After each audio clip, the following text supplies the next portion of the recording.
Mr. Tickle by Roger Hargreaves. It was a warm, sunny morning. In his small house at the other end of the woods, Mr. Tickle was asleep. You didn't know that there was such a thing as a tickle, did you? Well, there is. Tickles are small and round, and they have arms that stretch and stretch and stretch. Extraordinarily long arms.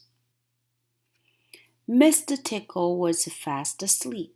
He was having a dream. It must have been a very funny dream because it made him laugh out loud, and that woke him up. He sat up in bed, stretched his extraordinarily long arms, and yawned an enormous yawn. Mr. Tickle felt hungry. So do you know what he did?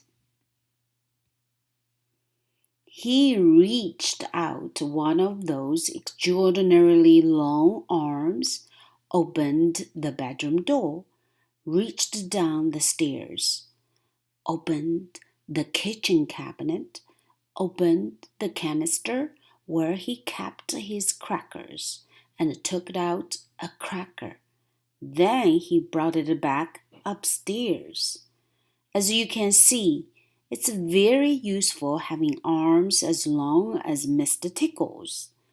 As Mr. Tickle ate his crackers, he looked out of the window. Today looks like a tickling day, he thought to himself. So later that morning, after Mr. Tickle had made his bed and eaten his breakfast, he set off through the woods. As he walked along, he kept his eyes wide open, looking for somebody to tickle, looking for anybody to tickle.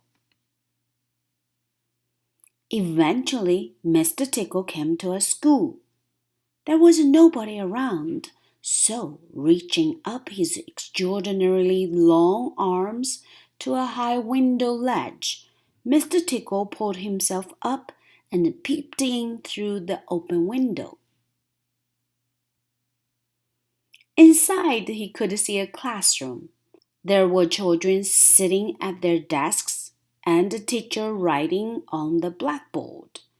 Mr. Tickle waited a minute and then reached through the window. Mr. Tickle's extraordinarily long arm went right up to the teacher, paused, and then tickled him. The teacher jumped in the air and turned around very quickly to see who was there, but nobody was there. Mr. Tickle was enjoying himself so much, he tickled the teacher again. The children in the classroom laughed and laughed and laughed. Finally, when Mr. Tickle thought he had had enough fun, he quietly brought his arm back through the open window. He knew the teacher would try to explain what happened, but Mr. Tickle knew he couldn't. Then Mr. Tickle went to town. What a day Mr. Tickle had! He tickled the policeman on traffic duty at the crossing in the middle of town. It caused an enormous traffic jam. He tickled the grocer just as he was piling apples neatly in his store window. The grocer fell over backwards, and the apples rolled all over the store. At the railroad station, the guard was about to wave his flag for the train to leave. As he lifted his arm in the air, Mr. Tickle tickled him. Every time he tried to wave his flag, Mr. Tickle tickled him until the train was 10 minutes late leaving the station and all the passengers were furious. That day, Mr. Tickle tickled everybody. He tickled the doctor. He tickled the butcher. He even tickled old Mr. Stamp, the mailman who dropped all his letters into a puddle. Then Mr. Tickle went home, sitting in his armchair in his small house at the other side of the woods. He laughed and laughed every time he thought about all the people he had tickled.